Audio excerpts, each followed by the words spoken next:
Okay. So, hello, Richard. Hello, Hendrik. It's a So nice great, to see you again after such a long time. yes, it's a great pleasure to see you and to have that conversation, this interview with you. It's very lovely, and also welcome to everybody who's watching this video. My name is Hendrik Backerra, and I'm doing now an interview with Richard Barrett, and it's twofold. For people who are new to the work of culture and culture change, to get the basic concepts and the ideas of what values mean, and also for people who are deeply into that field, to inspire them to really make this a priority. I have a great pleasure, Richard, that we are connecting today. And for people who don't know, maybe some little words of praise. You're doing this, since 30 plus years, researching the development of values globally, written 13 books on this. You are the founder of Barrett Value Center, now the Barrett Academy for the Advancement of Human Values. And it's so inspiring to see how you make that link to individuals, organizations, and even nations. I learned about your work 2005 when I first read the book Awakening the Corporate Soul. And already the title inspired me so much. And since then, I have worked a lot with your thoughts and also with the framework. And I have seen so much magic transformation actually happening in organizations when you come to that place where you collectively speak about values and also overcome like the problematic situations in a more inclusive way. So let me ask you the question: how did you get to that topic, and what is your personal vision and mission?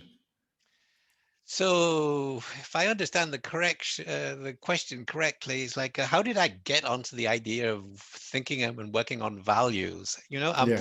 Actually, it's my sole inspiration. I was working at the World Bank as a transportation engineer, and I was 45 years old, and suddenly I became totally bored with my career.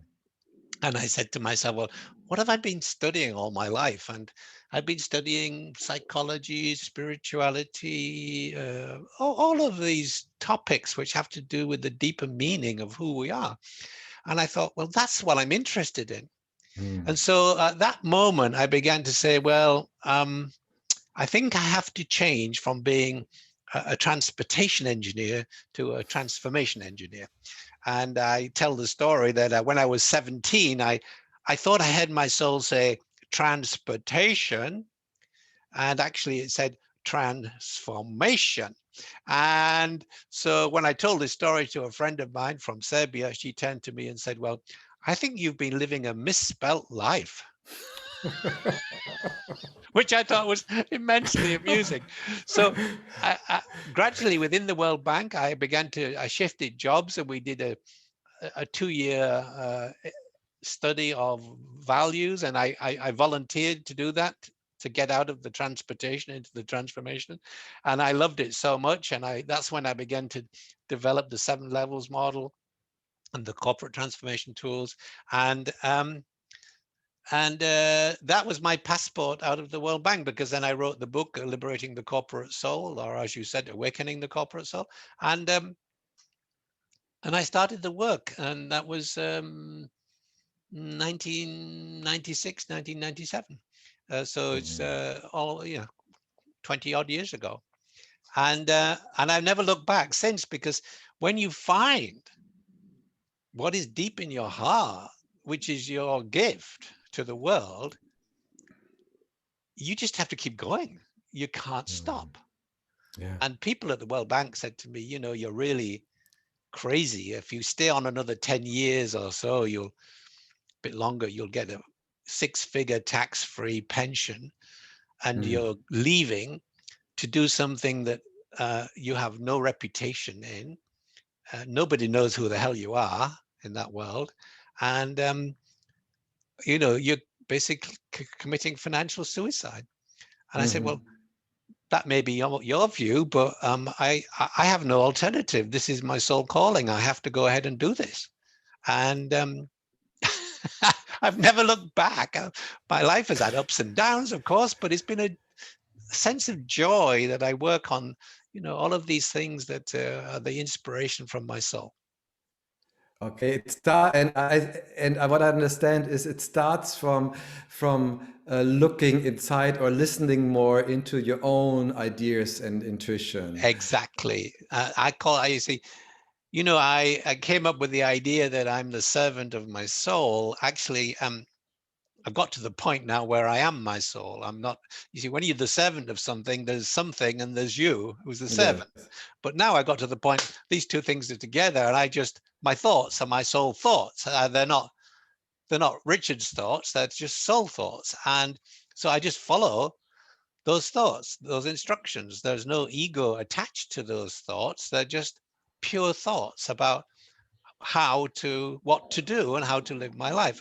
Okay, I mean, I do get things slightly wrong now and again because we all have the fears of the ego popping up and they get triggered. But over time, you learn to master those triggers, and you say, aha, look, there goes the ego again, trying Yeah. to trip me up. And you say, aha, no, I'm not going down that path. I'm just going to listen to my soul. And that's what I do, basically. Okay, and can you tell us a little bit, the soul and the ego is a very high concept for people as well to understand. What do you understand Sure. about values, and How what do is they your relate definition to, on values? how do the ego and the soul relate to values? Well, the Yeah. ego is very focused on living in this three-dimensional world and our needs in this world. So I'm going to make the link between ego, soul, and values. Um, so the ego is like the guardian of the soul in this three-dimensional material world, and is trying to get your needs met. All right. And so we have different needs at the different levels of consciousness. So survival needs, relationship needs, self-esteem needs. These are the first three needs that we learn after we have to figure out, before even 20, how to get those needs met.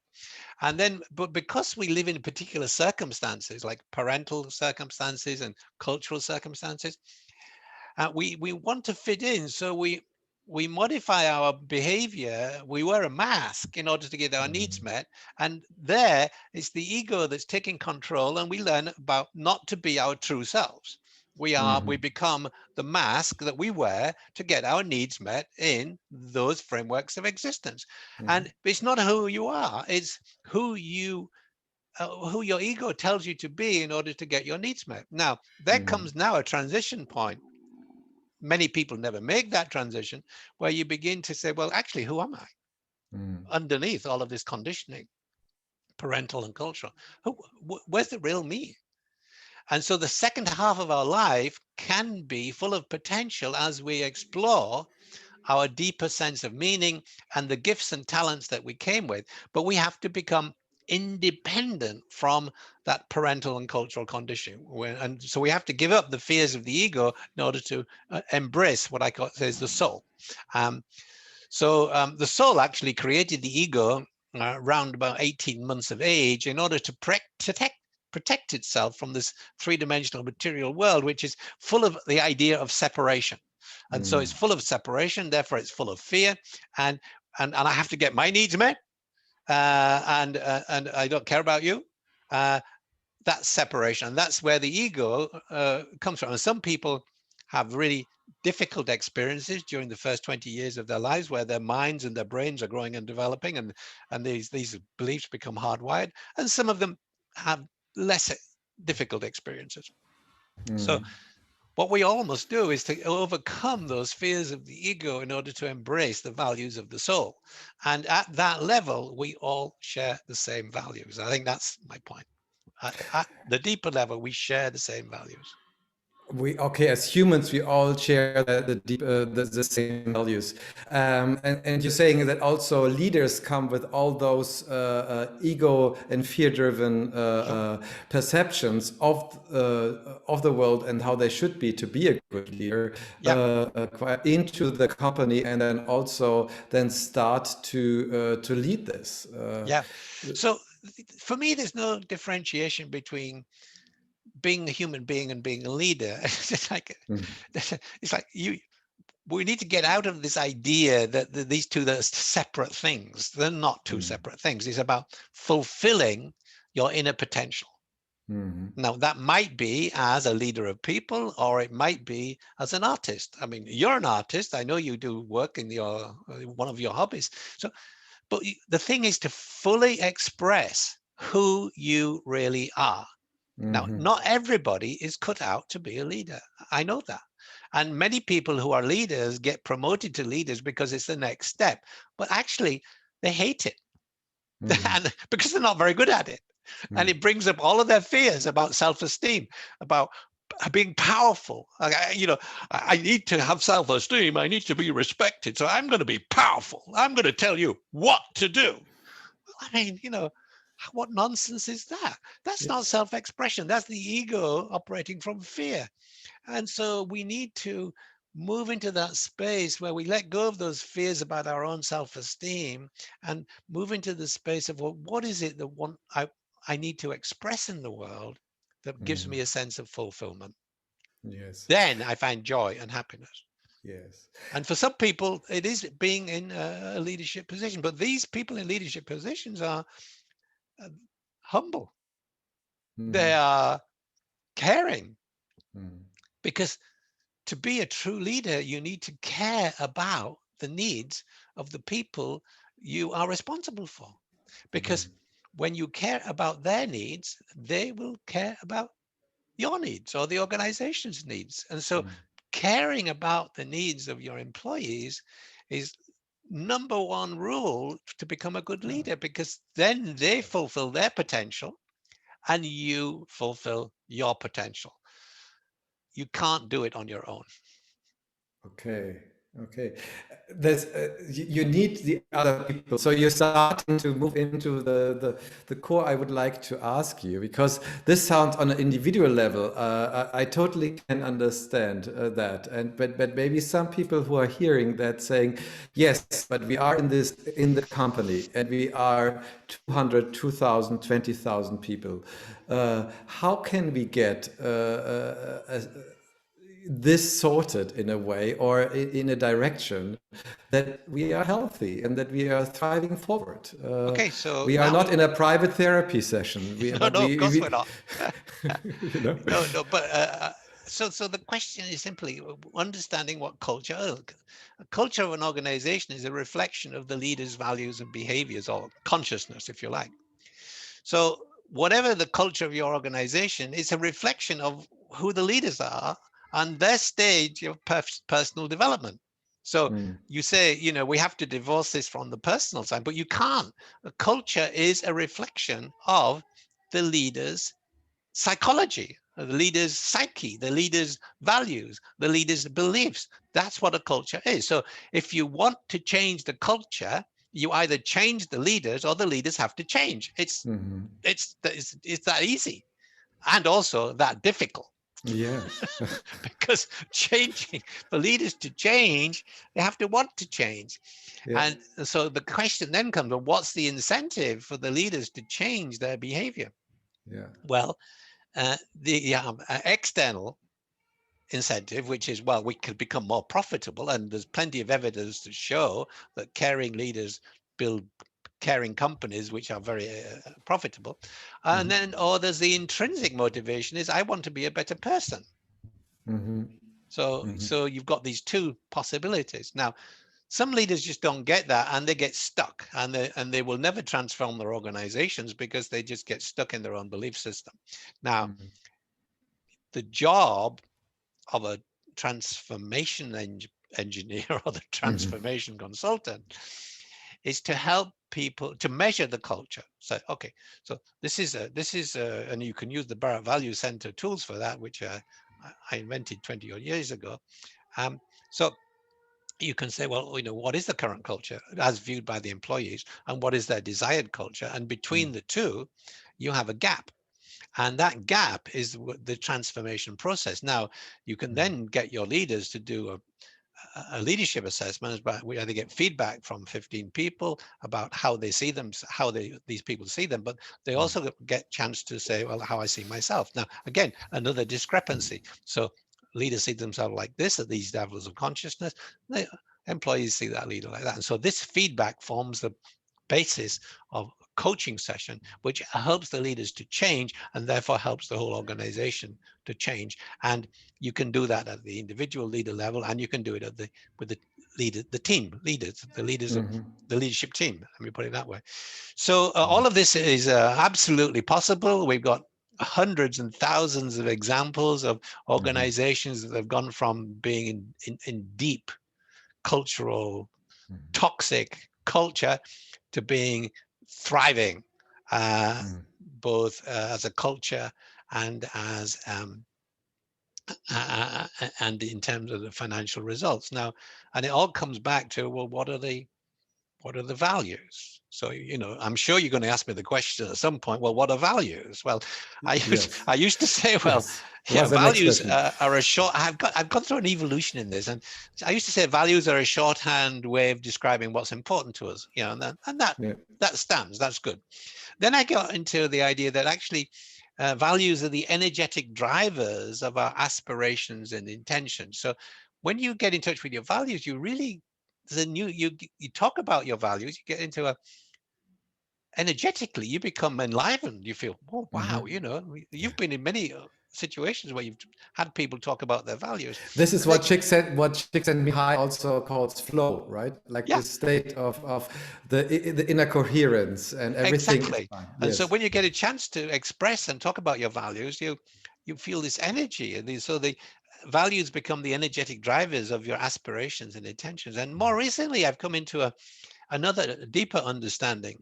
So Maslow had a hierarchy of needs, and I took his model and I expanded it into the 7 levels model.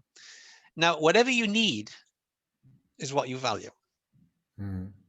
So there's a combination. There is a real connection. Whatever you need is what you value. So let me ask you, Hendrik, what do you need?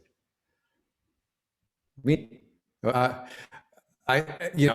need people. I need a connection to other people. Yes, that's important to me. Yeah. And so let me stop you there. I'm going to stop you there. All right. So you need a connection to people. So what do you value? Relationships. Yes. Okay. So there's a direct connection between what you need and what you value. Okay. So that means that values reflect the needs that you must satisfy in order to experience an inner sense of well-being. Let me say that again. Values reflect the needs we must satisfy to have an inner sense of well-being. And that applies at an individual level and at an organizational level. Okay, I see. And but there is a difference in the organizational level, right? So there, especially no. Not really, because you see, okay, so when you go into an organization and you do a cultural values assessment, you ask employees, what are your personal values? What values do they see in the organization? And what values would they like to see? Yes. The values that they come up with will reflect, one, the stage of psychological development they've reached. And there are 7 stages of psychological development and 4 adult stages. The other 3 are for children and teenagers. And so, so depending on what stage of development you're at, your needs will change, and therefore your values will change. And I've researched this. People's values change over time because they're at a different stage of development. Yeah. Now, the same applies to organizations, because the culture of an organization is a reflection of leadership consciousness. The values that are present in the company or the organization are actually a reflection of where the leaders are in their stages of development. The desired culture, the gap between the current and the desire, is a reflection of the aspirations of the employees. So where they want to be. Now, when there's a gap, of course, the employees' needs are not met. They don't, because the values in the organization don't reflect their needs or their values. All right. And so it all actually comes together in this understanding of how values and the link to needs. And when the culture doesn't work for people, it's because their needs are not being met. It's as simple as that. And for me, and that's also my experience, is if you really ask a group of people or a team or the whole organization, they know exactly what they need in order to thrive for the future. Exactly, they do. They do. Absolutely. But it needs a huge honesty and, as you said, and humbleness for leaders to. Yeah. They don't need to know everything, right? No, they don't have. You see, leaders don't have all the answers. Yeah. If they're driven by the ego, they do. Yeah. They think they have all the answers. Or do it my way or the highway kind of thing. Yeah. That's not a good leader. A good leader brings out the best of everybody. So everybody gets to self-express, to bring forth their inner gifts and talents and make them available to the organization. Now, you have to create an environment that allows that to happen. That's the key for a leader, to create an environment where people can be who they really are and are encouraged to be who they really are. And so they can express their gifts and talents, because everybody's full of potential. I mean, when we're born as children, this has been quite well researched, up to the age of 5, 98% of children have genius level creativity. By the time you get to the age 20, only 2% of the population has genius level creativity. So where did it go? Well, it was socialized out of us in order to fit into the rules of our parents, of our culture, and then of our organization. And so you need to undo that and say, okay, how do we allow people to self-express within a framework where we can all go work together? And to that framework needs a collective purpose. Okay, what is our collective purpose as an organization? Something that inspires all of us to make a difference in the world. And when you've got that, you've got the key to having a very, not viable, but very thrivable, a sustainable organization. Yeah. Okay.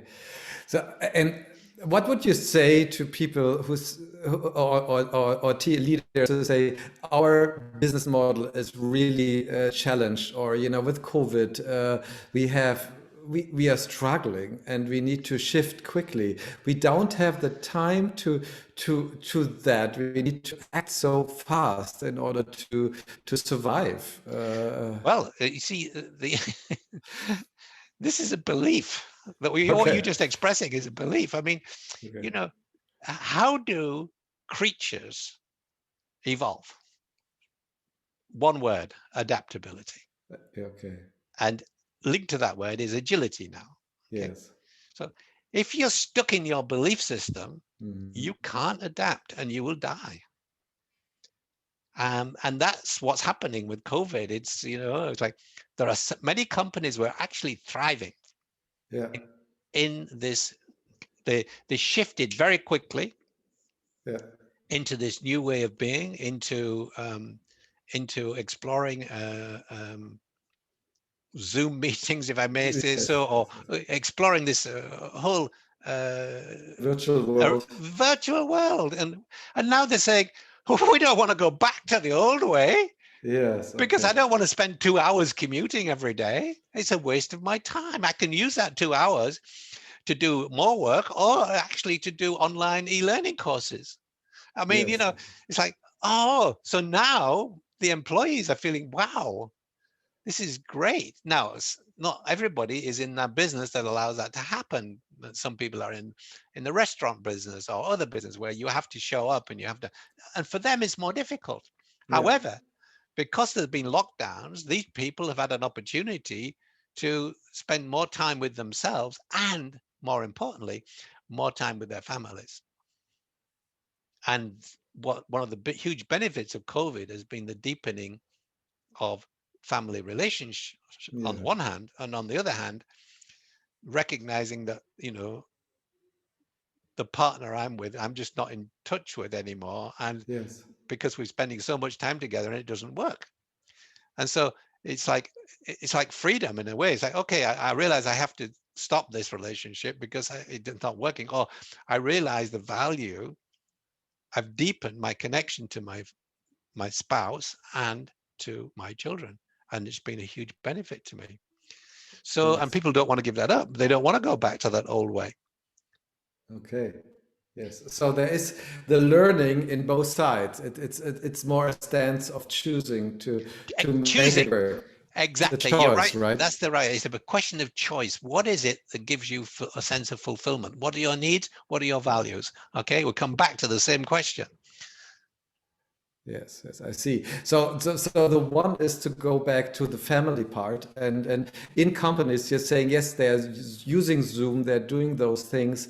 I've also now heard a lot of clients saying, yes, that's true. We are very efficient, but we also lose a sense of connectedness and cohesion. So some people are even only onboarded virtually, so they don't see So each other see, physically. that's complete nonsense. I'll tell you why. Okay. That's okay. Because I've been in touch with quite a number of people who are in the teaching profession, and they actually have found that having Zoom meetings together, authentic Yeah. Zoom meetings together, actually deepens connection because they don't have all the noise going on around them. They are totally present. I'm totally present with you now Yes. because there is nobody else in the room. Mm. And I can be totally present with if there are 6 of us in this meeting on Zoom, I can be totally present. Mm. I don't have all people walking down the corridor, people getting coffee, people doing all this stuff. And so I have talked to quite a few people and they said, this has enabled us to deepen our connection. Now, so it all depends on how you run the meetings. If you're still running the meetings in the same authority and style, it's not going to deepen. Yes. The technology allows us to be present and to listen. So if you can't be present and you can't listen, nothing's going to change. So it's really about the inner attitude to things, right? Exactly. And also for leaders and for organizations to do that. Uh, so we are.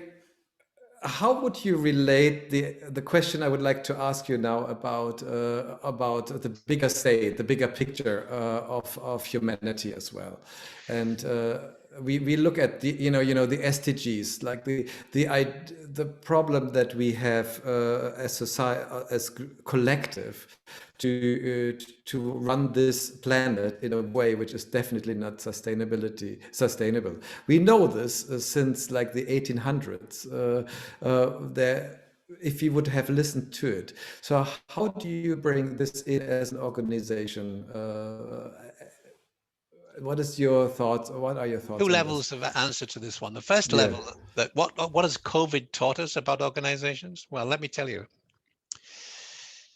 I said this many years ago in my book, New Leadership Paradigm. It was over 10 years ago, 12 years ago.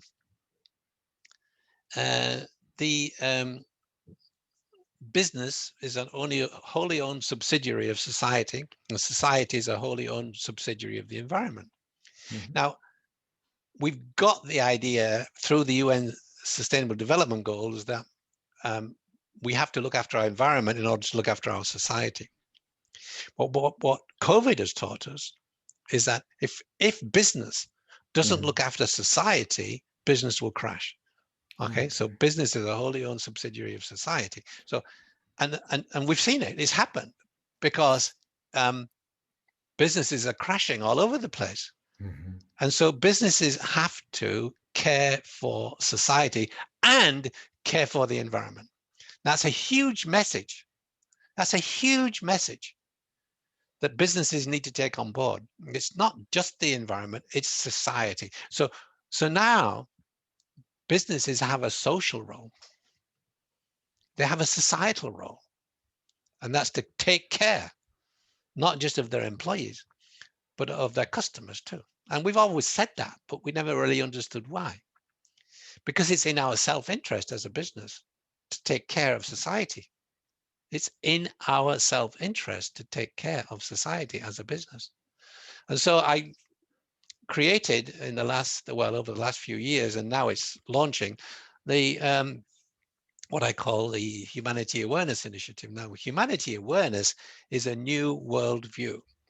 Okay, so we've been through 6 worldviews. We started off in clans, like in the Amazon rainforest. You still find these societies, very isolated now.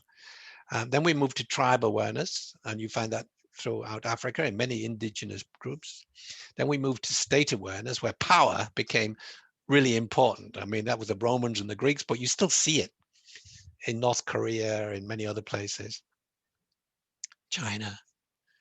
And then we moved from state awareness to nation awareness, where something interesting happened around 1500 years ago. We began to get the idea of God at a national level, you know, of a national religion, and that even the kings and queens were under God, you know. And that changed things a lot. So we went out of this chaos of the Roman times, where every leader had to watch their back because there was somebody ready to stab you, into a more organized form of society called national awareness or nation awareness.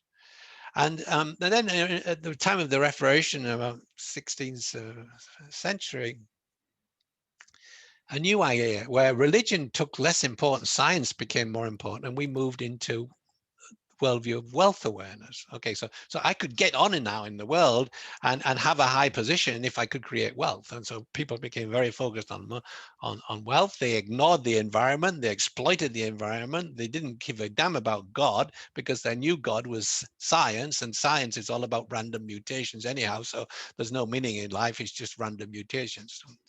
And we went from wealth awareness into people awareness. Now, this was a new thing, whereas in science there was no God, in people awareness we got in touch with the idea of spirituality, and that I can't be successful unless the people in my nation are also successful.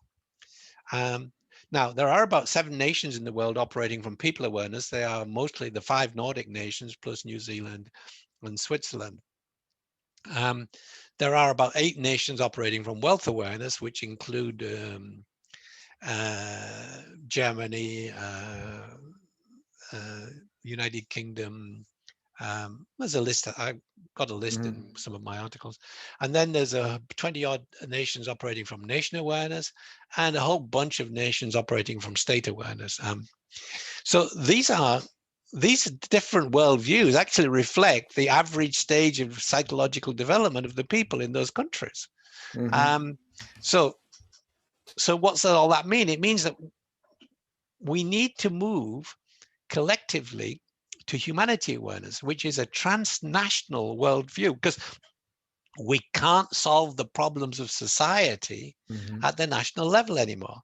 We need to a new worldview, and that's what humanity awareness is. It's a new worldview, but everybody has to live that in order to make it happen. So I've created the Humanity Awareness Initiative, which is to teach organizations, politicians, young children, teenagers, young adults, mature adults, officials, municipal officials, is to teach everybody about the principles of humanity awareness, the principles of this new worldview that now wants to emerge, because we can't solve our problems unless we move to that worldview. And so Humanity Awareness Initiative has a website called humanityawarenessinitiative.org, and I invite everybody to go and have a look at that, because it says, well, how can I help? What can I do? Well, as an organization, you can bring into your organization the 3 core principles of humanity awareness. And what are those principles? Well, first principle is that to lead a values-driven life. We've been talking about that. Yes. Second principle is to become... Get over your ego. Yeah, lead a values-driven life. And then the next principle, it's all written up there on the website, and principle is become conscious. So what does becoming conscious mean? So there are three aspects. Becoming aware of how my actions and behaviors impact other people and the planet. Second point, becoming aware of how my thoughts and beliefs impact my physical and mental health and emotional health. And the third principle is caring about how my actions and behaviors impact other people, and caring about how my thoughts and beliefs impact my physical and mental health. So that's the second principle of humanity awareness. The third principle, after living a values-driven life, living a conscious life, is living a purposeful life. And this means getting into alignment with the things that we talked about earlier, like what are my gifts and talents? What am I here to do? And how can I self-express? How can I make a difference? And how can I contribute to a new world? Now, these core principles need to be inside every organization, and Humanity Awareness Initiative is ready to teach that to all the organizations who want to show up. Richard, this was is very inspirational, and basically it was very inspiring to me, for me to hear you, and the sparkle of your soul, and what I get from it is to really to be trusting that you have all the skills you need to create a space in the Yeah, world, wherever you are, and in humbleness, and in connection with your team. yeah, And so you don't, it's crucial to get out of the fear zone, and start to live from a vision and yeah, from the idea that things fall into place, right? yeah. Is that Absolutely. is that Absolutely. something in your life as well, to see, like, when you go into that there is some sort of synchronicity happening? Oh, it's, synchronicity rains down. It's like everything. I say I have no needs because all my needs are met before I even know I have them, because Yes. that's my soul making all those things happen for me. And so in life, it becomes really not very stressful at all. I've had no stress because you say I have no needs. All my needs will be met. I don't even have to worry about that because Yes. I'm living on purpose. That's the point.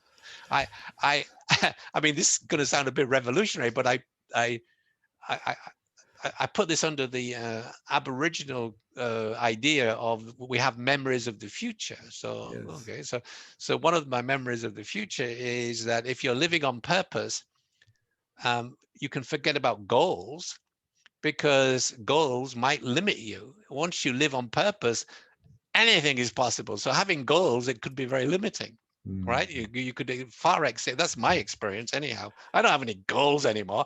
It's a waste of time having goals because I'm living on purpose. That's what happens when you're living on purpose. Also, the second thing when you're memory of the future is when you're living on purpose, there's no such thing as failure.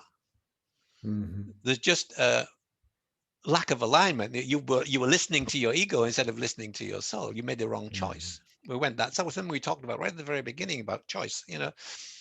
So there's no failure. There's just misalignment, not listening to the inner voice of the soul, and rather than listening to the needs of the ego, which are very fear driven. So Yes. anyhow, these are a couple of ideas about when you're living on purpose. You don't need goals, and when you're living on purpose, there's no failure, it's just a lack of alignment. So mindfulness is important, and Sure. also inside, meditation. This kind of practices help leaders to live on purpose, right? Exactly. So you Yeah. have to. That's about becoming conscious. You have to be mindful, and you have to be present, and you have to move into the position of the self-witness, where you actually can say, "Oh, look at what I just created." Oh, look at that fear-based belief. Oh my God, I don't need to embrace that. I can let that go. You know, that's a technique that can easily be learned, and it's transformational when you realize you don't have to listen to every thought, because Okay. you don't know where your thoughts are coming from. You just have to be able to differentiate between your ego, fear-driven thoughts and your soul-driven thoughts. You just need to be able to differentiate that. And as you become more mindful, you can make that differentiation, and your life becomes full of joy and fulfillment. And humor is a one key component for this journey. Unbelievable. So thank you so much, Richard, for this very rich and conversation, and bringing your amazing wisdom to that conversation here. And to all the people who are seeing this video, I hope we inspired you as well to look deeper, to live on purpose, to also ask the organizations and the teams, because they do know the answer, and that a thriving future is possible if you align this with each other. Sure, and I want everybody to know that I'm a great supporter of Hendrik Backerra, because I believe in him. Thank you so much, Richard.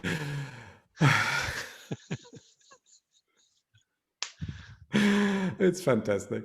So have a great day for everybody who has watched it. Bye-bye, and Bye. see you in another channel.